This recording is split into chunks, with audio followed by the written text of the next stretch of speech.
Maka yang membedakan orang beriman dengan orang yang tidak beriman dalam mengatasi masalah apa? Orang beriman tuh punya tenang menghadapi masalah. Bukan gak punya masalah. Catat ya. Orang beriman bukan tidak punya masalah. Bukan. Orang beriman dikasih masalah. Bahkan kata Nabi, makin tinggi imannya, makin besar masalahnya. Betul? Makin tinggi imannya, makin berat masalahnya. Tapi karena dia punya benteng iman, seberat apapun masalah jadi ringan. Karena dia punya iman kepada siapa? Allah. Beda. Orang yang imannya lemah, masalah kecil jadi besar. Masalahnya dikit tapi jadi merasa banyak. Kenapa? Karena imannya yang lemah. Makanya mohon izin bunda sayang, kalau bunda dihimpit dengan persoalan, catat ini. Kalau bunda sedang dihimpit dengan persoalan, jangan sibuk mencari solusinya, tapi yang paling penting tingkatkan imannya kepada Allah agar bunda makin kuat menjalani masalah tersebut.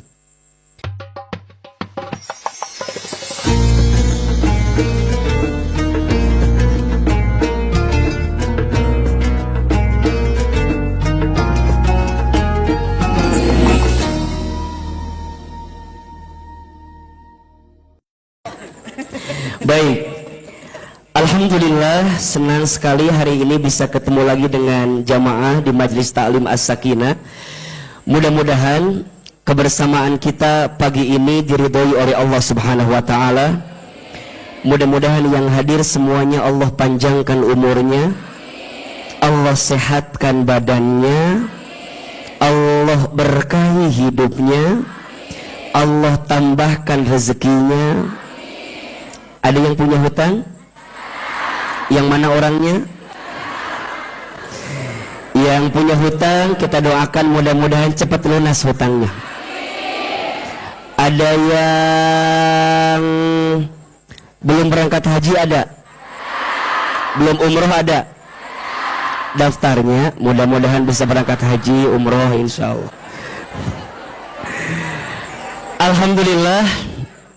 Mohon maaf agak sedikit, mungkin agak terlambat sedikit karena Ahilman baru sampai di bandara tadi jam 7.30. Baru pulang dari Pinrang, dari Makassar, kemudian maju ke Asofia. Jadi pecinya masih peci yang kemarin di Pinrang. Karena pas saya lihat di mobil nggak ada peci hitam ya. Jadi ketemunya peci warna ini namanya songkok reca namanya. Songkok apa? Reca. Ini dari Bugis, dari Makassar. Pakai baju juga, pakai baju yang ada di mobil. Mudah-mudahan masih nyambung. Matching kan? Iya, iya. Dan mudah-mudahan tidak mengurangi inilah ya, tidak mengurangi rasa cakep di antara kita gitu ya. Ya, mudah-mudahan kebersamaan kita pagi ini tentunya yang paling penting semoga kita mendapatkan ridha dari Allah Subhanahu wa taala. Maka seperti biasa, Ahilman selalu memulai sebelum ta'lim, kita berdoa kepada Allah, doa agar kita mendapatkan ridha dan surganya Allah. Mau? Mau? Kita baca doanya boleh? Ahilman sekali, Bunda Teteh sayang sekali. Boleh? Bismillahirrahmanirrahim. Allahumma inna nas'aluka ridhaka wal jannah wa na'udzubika min sakhatika wan nar. Ya Allah, sesungguhnya kami bermohon kepadamu ridhamu dan surga, dan kami berlindung kepadamu dari siksamu dan api neraka. Satu lagi, Ahilman ingin baca doa agar kita yang punya masalah ditunjukkan jalan keluarnya sama Allah. Karena Ahilman lihat ini wajahnya hampir sama semua ya. ini kelihatan wajah-wajah sedang punya masalah ya. Jangan tersinggung, karena ciri orang hidup itu pasti punya masalah. Kalau nggak mau punya masalah jangan hidup, alias mati. Kira-kira siapa ya di sini yang paling banyak masalah? Gampang, ada dua kategorinya. Satu, lihat aja yang duduknya paling depan. Kenapa paling depan? Paling banyak masalah, paling datang duluan, dan menunjukkan bahwa hati sedang bermasalah itu ya. Dan seperti biasa, yang paling banyak masalah kedua yang duduknya nyender ke tembok ya, seperti biasa.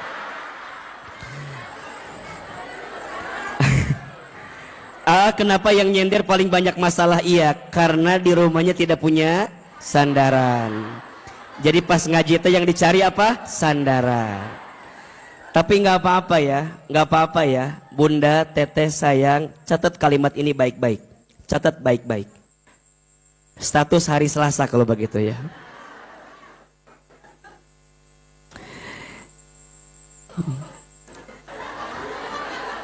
Nggak jadi ah. Ini, jika hidup kita masih dititipkan masalah,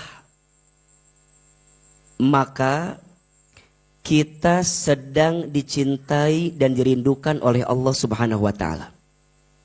Saya ulangi, jika hidup kita masih dititipkan masalah, maka sesungguhnya kita sedang dicintai dan dirindukan oleh Allah Subhanahu wa Ta'ala. Maka masalah itu singkatan. Masalah masa mengenal Allah. Karena diakui atau tidak, orang itu bisa lebih dekat sama Allah ketika lagi dikasih masalah. Orang itu bisa meningkatkan taatnya sama Allah ketika lagi dititipin masalah. Maka siapapun yang lagi dikasih masalah, ingat, tidak ada masalah dengan masalah. Yang sering jadi masalah sikap kita dalam menghadapi masalah. Jelas atau jelas? Tidak ada masalah dengan masalah. Yang sering jadi masalah sikap kita dalam menghadapi masalah. Betul? Ustadz, emang sikapnya beda-beda? Beda.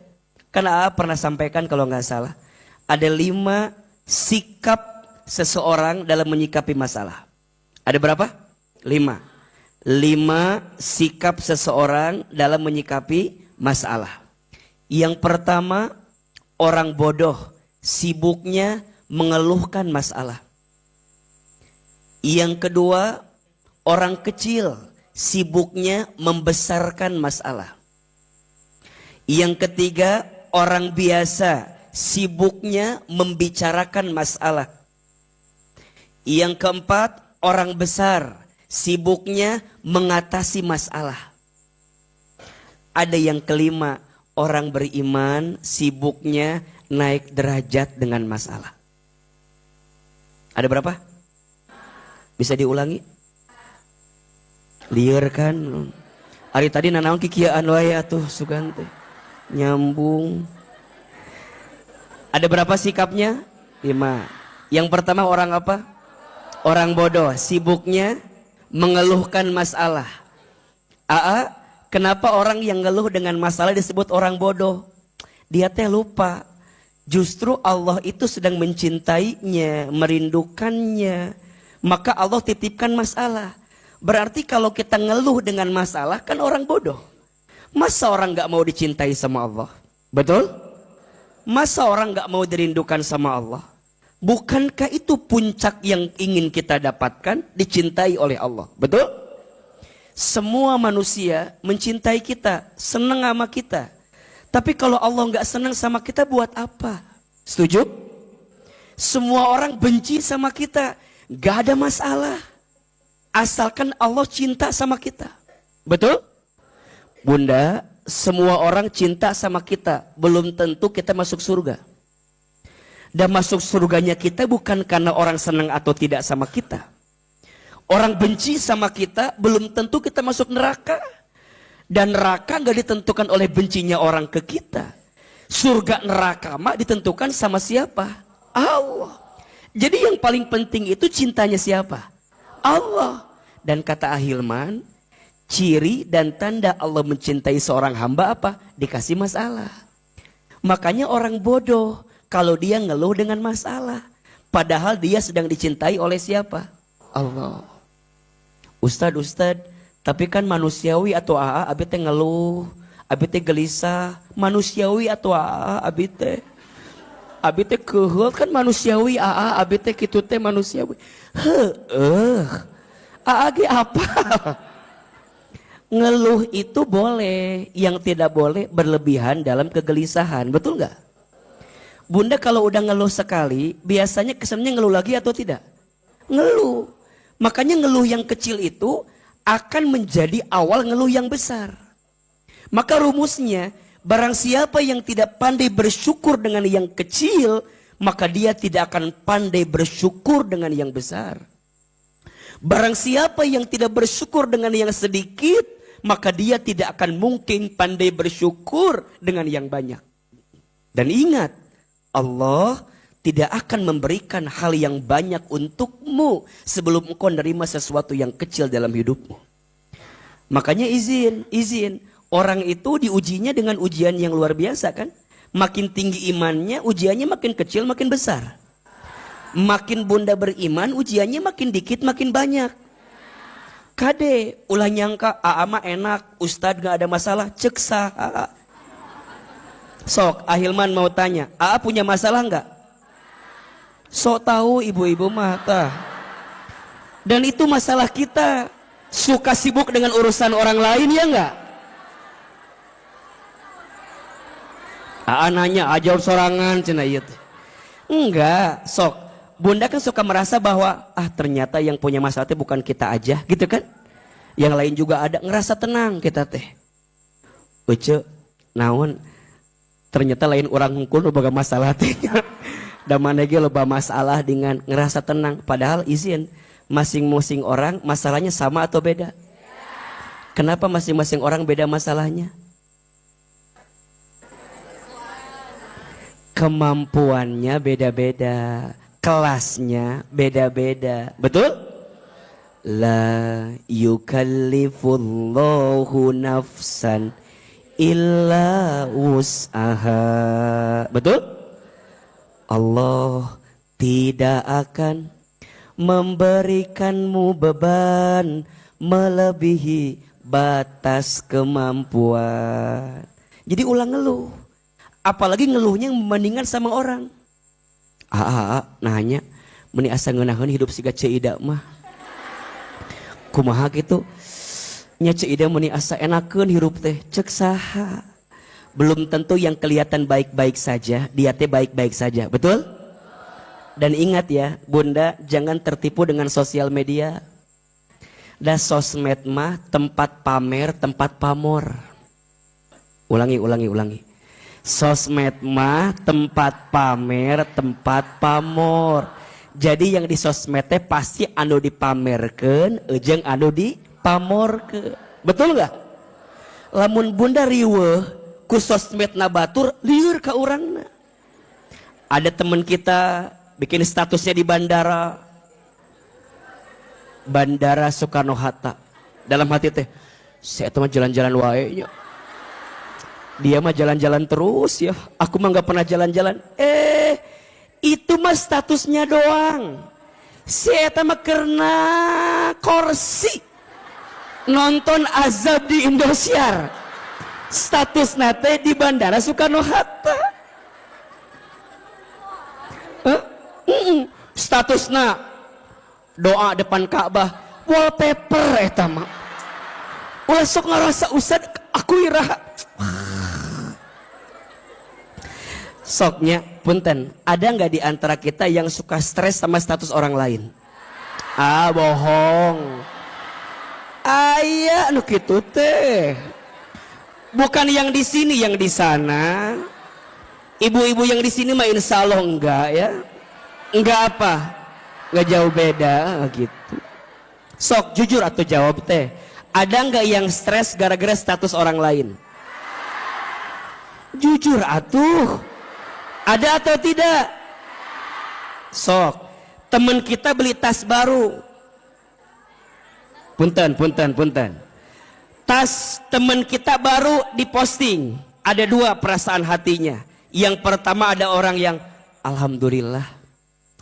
Dia namanya rezekinya meni masya Allah. Hiji.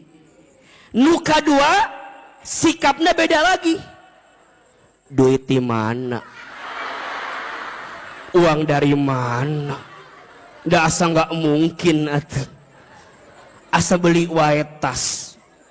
Mubazir. Buat apa? Coba Ustadz mau tanya, kebanyakan izin, ibu-ibu yang di sini masuk kategori sikap yang pertama atau yang kedua? Tolong jujur. Yang pertama atau yang kedua? Ahilman mah yakin. Kalau yang sering ngaji sama Ahilman, insya Allah yang pertama, insya Allah. Jadi kalau orang lihat nikmat orang lain teh, alhamdulillah.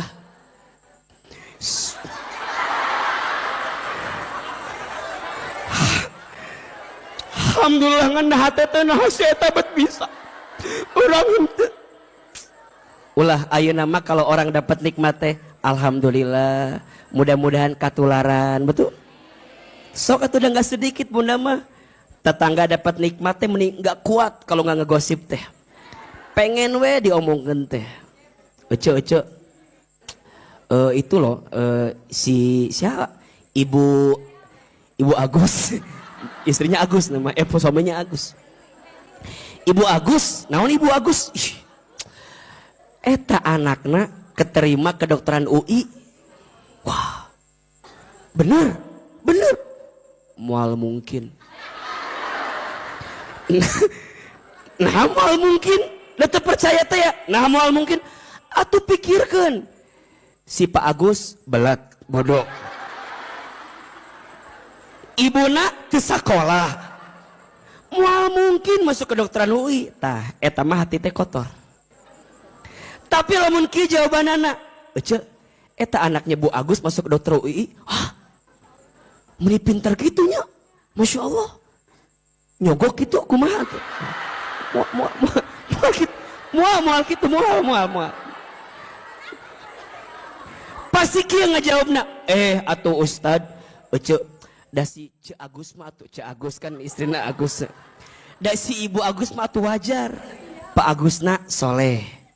Istrina Bu Agus soleh. Budak-budakna saroleh. Wajar. Pak Agus mah can azan geus salat. Wah saking solehna Pak Agus mah. Jadi selalu ya, ini penting ya. Selalu mencari jawaban, lihat. Selalu mencari jawaban untuk punya prasangka baik, betul? Makanya tadi Ahilman update status terbaru, udah lihat belum? Lihat atuh status teh. Saya nulis di status saya begini. Kenapa Allah merahasiakan masa depan? Siapin kameranya, siapin Samir. Status TikTok hari Rabu ini berarti ya. Siapin. Lu asa deg-degan kia di kamera kene. Ulangi ya. Aya orang bacakeun apa deui? Oh iya nih. Ya.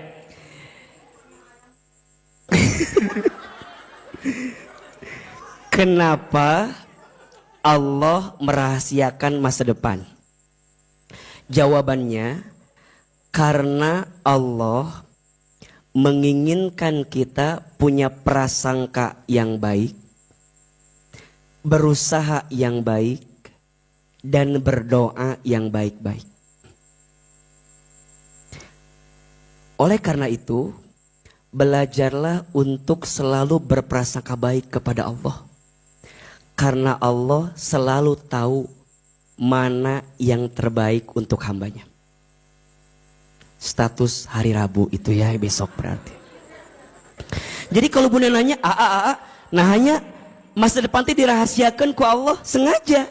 Biar kita berprasangka apa? Baik. Biar kita berusaha yang baik. Biar kita berdoa yang baik-baik. Betul? Maka bunda ketika melihat apapun, bahkan ketika melihat masalah pun, tataplah sebagai bentuk kebaikan Allah. Maka jangan ngeluh. Ada yang kedua, orang kecil sibuknya membesarkan masalah. Kecil sih, tapi jadi besar. Maka yang membedakan orang beriman dengan orang yang tidak beriman dalam mengatasi masalah apa? Orang beriman tuh punya tenang menghadapi masalah. Bukan gak punya masalah. Catat ya. Orang beriman bukan tidak punya masalah. Bukan. Orang beriman dikasih masalah. Bahkan kata Nabi, makin tinggi imannya, makin besar masalahnya. Betul? Makin tinggi imannya, makin berat masalahnya. Tapi karena dia punya benteng iman, seberat apapun masalah jadi ringan. Karena dia punya iman kepada siapa? Allah. Beda, orang yang imannya lemah, masalah kecil jadi besar. Masalahnya dikit tapi jadi merasa banyak. Kenapa? Karena imannya yang lemah.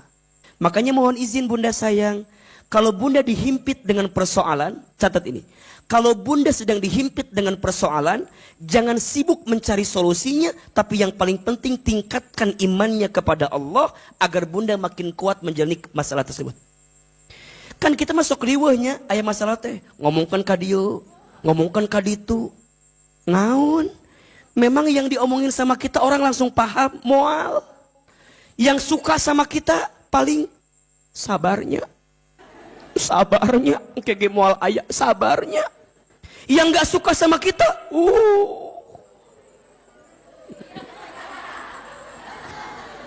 Yang suka paling bilang sabar, yang gak suka nyukurin dengan apa yang kita timpa, betul?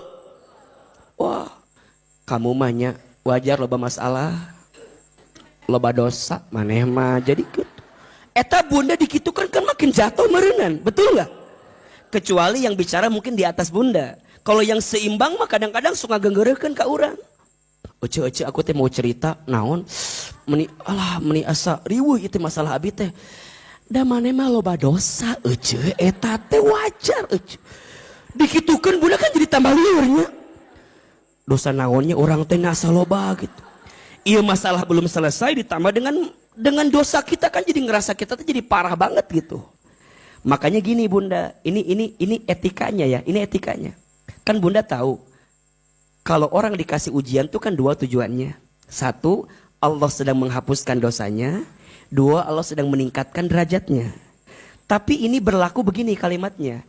Kalau ke diri sendiri, bilangnya, aku lagi dikasih ujian.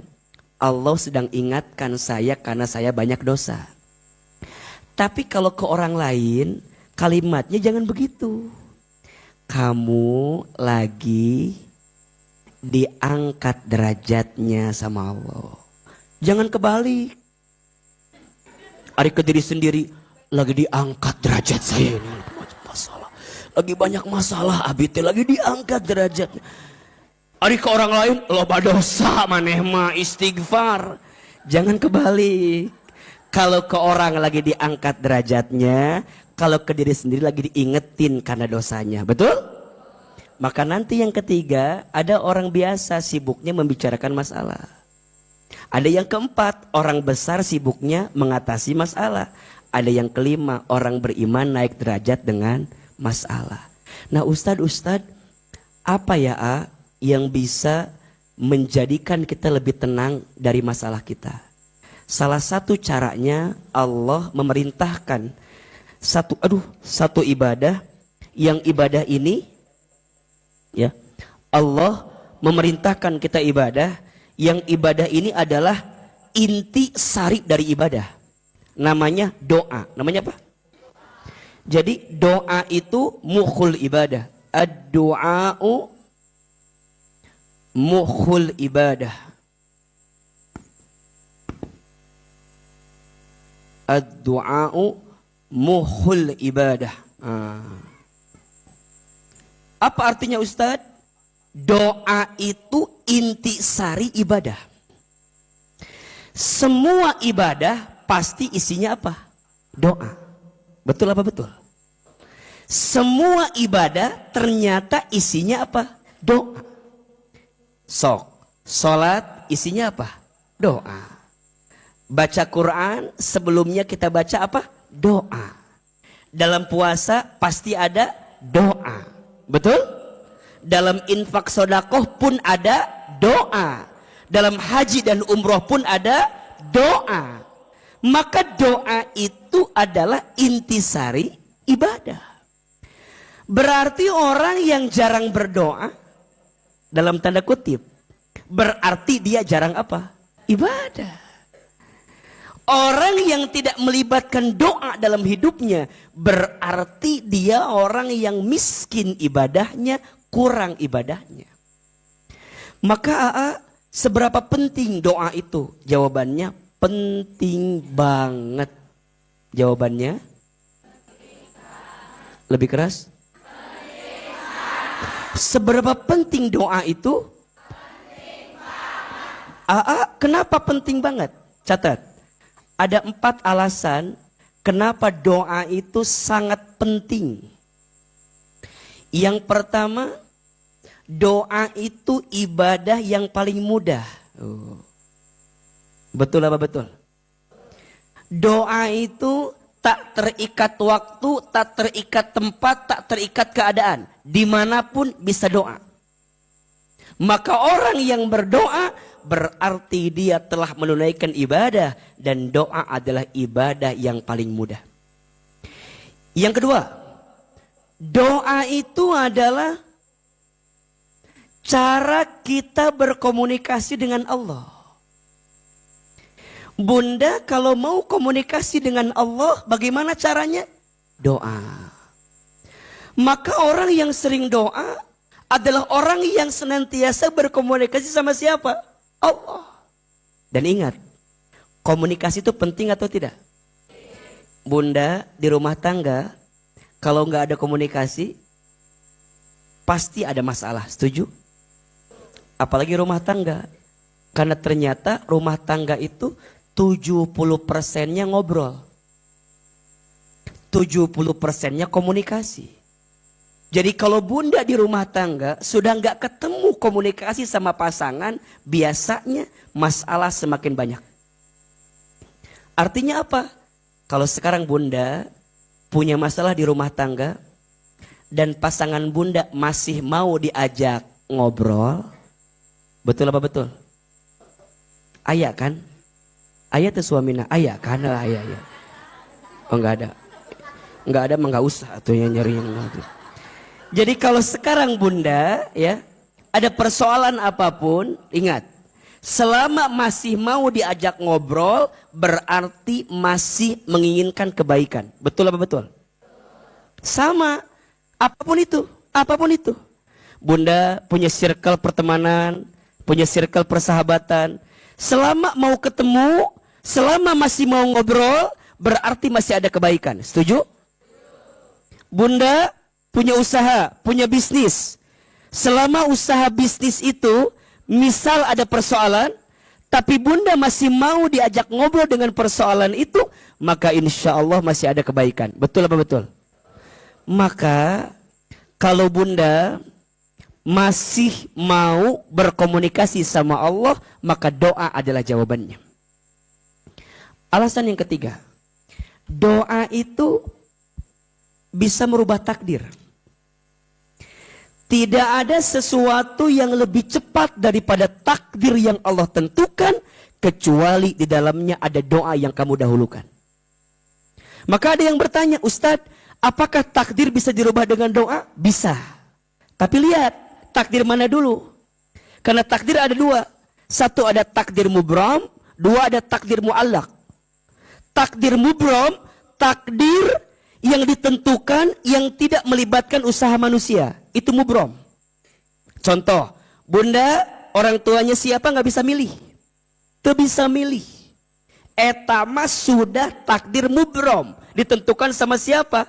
Allah. Bunda mau lahir kapan? Bahkan nanti mati kapan, itu nggak bisa milih. Itu takdir apa? Mubram. Nggak melibatkan usaha kita. Tapi ada yang namanya takdir mu'allak. Takdir apa? Takdir yang ditetapkan yang melibatkan usaha manusia. Jodoh. Takdir mu'allak. Maka izin yang belum punya jodoh ada di sini. Ada. Yang mana orangnya? Ibu-ibu ulah ngacungnya da atuh kumaha. Eta beda masalah Anda eta manya kumaha atuh. Jadi jodoh, pekerjaan, itu takdir apa? Mu'allak. Melibatkan usaha manusia. Makanya yang namanya jodoh harus dicari, harus dinanti. Nggak bisa kemudian kalem we da jodoh mual ka mana. Jodoh mual ka mana kan ka mana-mana gitu kan. Nggak apa-apalah kalem aja. Teu. Membutuhkan usaha kita. Nah, doa bisa merubah takdir. Makanya satu kali ada kisah yang luar biasa. Mungkin Bunda pernah dengar ceritanya. Satu kali ada seorang perempuan. Yang perempuan ini datang kepada Nabi Musa alaihissalam. Dia cerita dan dia mengeluhkan tentang keadaan dirinya yang pengen hamil, pengen punya anak. Maka perempuan ini kemudian cerita sama Nabi Musa. Wahai Nabi Musa, tolong doakan saya. Kalau saya pengen punya apa? Anak. Kata Nabi Musa, sebentar. Sebelum saya doakan kamu punya anak, saya mau bilang dulu sama Allah. Saya mau ngintip takdirnya kamu tuh kira-kira punya anak apa enggak. Maka singkat cerita, Nabi Musa bertemu dengan Allah, kemudian bicara sama Allah dan melihat catatan takdir perempuan ini. Ternyata pas dilihat catatan takdir perempuan ini ternyata tidak akan punya anak. Maka saat Nabi Musa ketemu lagi sama perempuan ini, bilang sama perempuan ini, wahai fulanah, bersabarlah dirimu, gitu jawabannya. Maksudnya wahai Nabi Musa, bersabarlah dirimu dengan ketentuan yang Allah berikan kepada dirimu. Nabi Musa nggak bilang kamu nggak akan punya anak, tapi kata Nabi Musa, bersabarlah kamu dengan ketentuan yang Allah pilihkan untuk dirimu. Masya Allah. Singkat cerita, beberapa tahun kemudian perempuan ini datang lagi. Datangnya nggak sendiri, tapi datangnya bersama